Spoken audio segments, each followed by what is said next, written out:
Hi, and welcome back to Easy Spanish. We're going to talk, yesterday we talked about pronouns.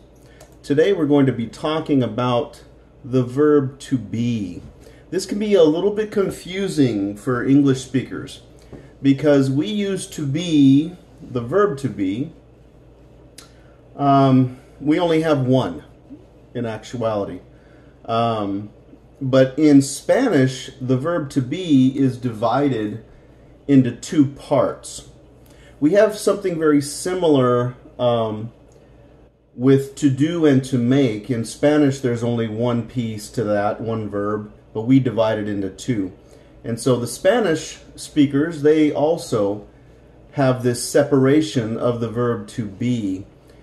The easiest way to explain this, and I'm not going to go too much into depth, is that estar is a temporary or for a short period of time situation, but we also use it in the present continuous, just like we do in English. I am speaking. We use it that same way in Spanish. Estoy hablando. So we're using estar to help with our present continuous, our pronoun, and then the verb. Ser is a more permanent way of thinking about being. Okay? This would be more like, we'll talk about this a little bit more later, but mostly where you're from, your profession, something that does not really going to change. So think of estar as temporary and ser as more permanent, and we'll start there and then we'll go a little bit more in depth as the lessons continue. Okay, now using pronouns in Spanish. The idea of language are two different ways of thought. Coming from the Germanic or the English or that European section in the north, our language is set up different than Spanish. For us, normally the verbs don't change with your pronoun. If you look at English, except for the verb to be, obviously, but if you look at verbs in English, we pretty much don't change anything except for the third person. An example down below here, I have, you have, we have, you have if we're talking to more than one person, or they have. That doesn't change. It's always have, have, have, have, have. The only thing that changes in the present tense is third person. He has, she has, it has. Other than that, it's all the same. And so the idea of these two languages is going to be a little bit foreign, pardon the pun, to how we would think of language in English. All right, first example. You'll notice that this is the verb to be. This is a very strange verb in English because we have three different ways that we change it in the present tense. Normally it's only two. And so it goes from am, are, and is, and then the rest are. But look at the Spanish. This is estar, the one we were talking about, the temporary. Each one is going to be different. In English, you need to say the pronoun. I am. You are. Because in this case, there are four that use are. So if I just say are, what am I talking about? You, we, you plural, or they? And so in English, the pronouns are necessary. In Spanish, not always. Sometimes they are, but mostly they're not. Because nothing else has estoy, am. Nothing else has estás with an S. It's you with the singular, you. He, she, and it are all the same, está.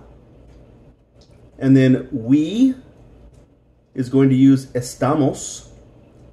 And then you plural is going to use the same as they, están. And so you see, in Spanish, pronouns are really not necessary. Sometimes they are, but mostly you can go without them.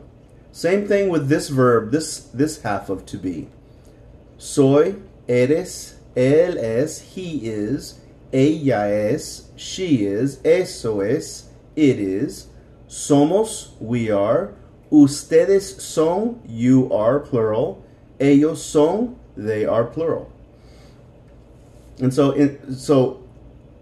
in English, I would say, I am from the United States. In Spanish, you can say, yo soy, I am. But if you just say, soy, that's okay too, because the I is implied. Soy de Estados Unidos. I'm from the United States. And so that's the difference of setup of language and pronouns. So take a look. We're going to use estar, the temporary one, or the one that we use with an adjective behind it, temporary. Yo estoy enojado. That means I am hungry. Or I'm angry, sorry. I am angry. But I can also say estoy enojado without the yo. It means exactly the same thing. I'm angry. If I use ser, Estados Unidos, that's United States. It's actually States United. United States, yo soy de Estados Unidos, or soy de Estados Unidos. It's exactly the same thing. Yo soy un maestro, I'm a teacher. Or, if it's a feminine, yo soy una maestra. So, un maestro is a male teacher, una maestra is a female teacher. And so the article is going to agree with the object. Male, male, female, female. And both of these can be used with or without yo. All of these can be used without it. And it doesn't change anything.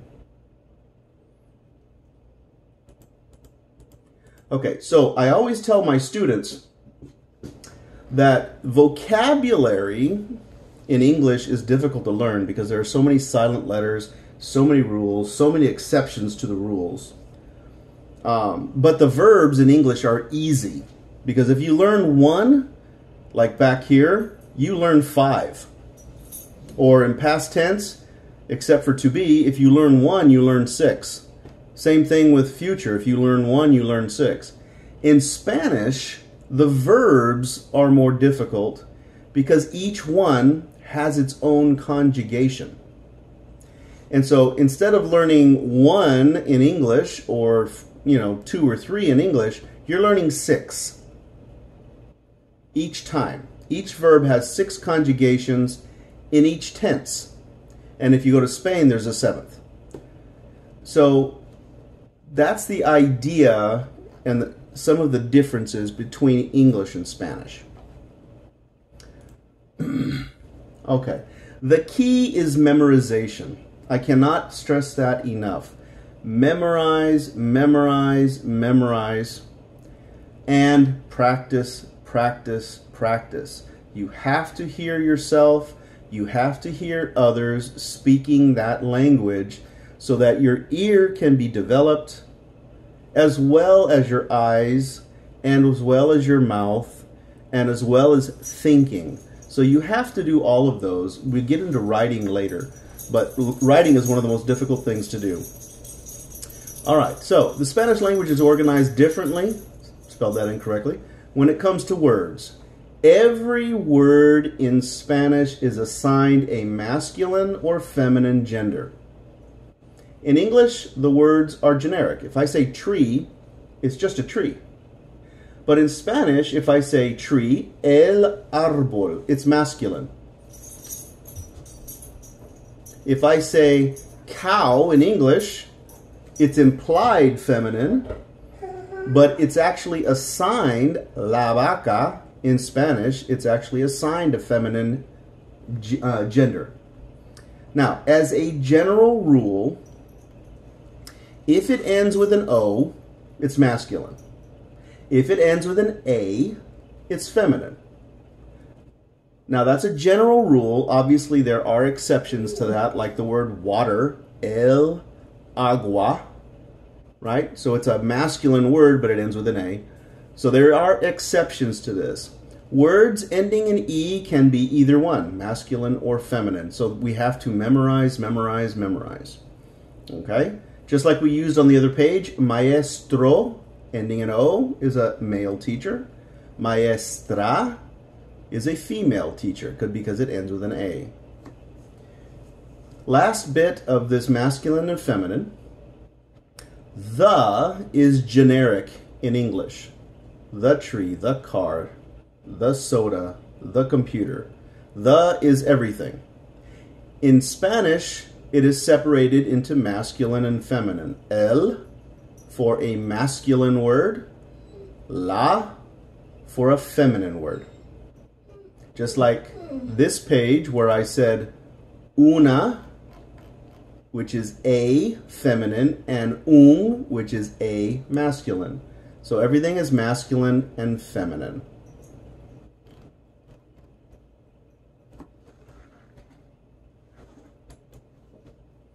Let's look at some vocabulary before we end. This is eng. Remember and the n. It's the n is going to have like a g sound, like the eng, like an ang sound. Eng. That means in. Eng. De is either of or from, depending on the sentence. Dentro or por dentro, that's inside. Inside. Estudiante can be both male or female, ends in E. El estudiante, la estudiante. Student. Teacher we've talked about, maestro or maestra. Nombre is masculine, el nombre. Nombre, name, name. Good can be masculine or feminine depending on the object we're talking about. Buen día, masculine because day is a masculine word, el día. So I'd say buen día.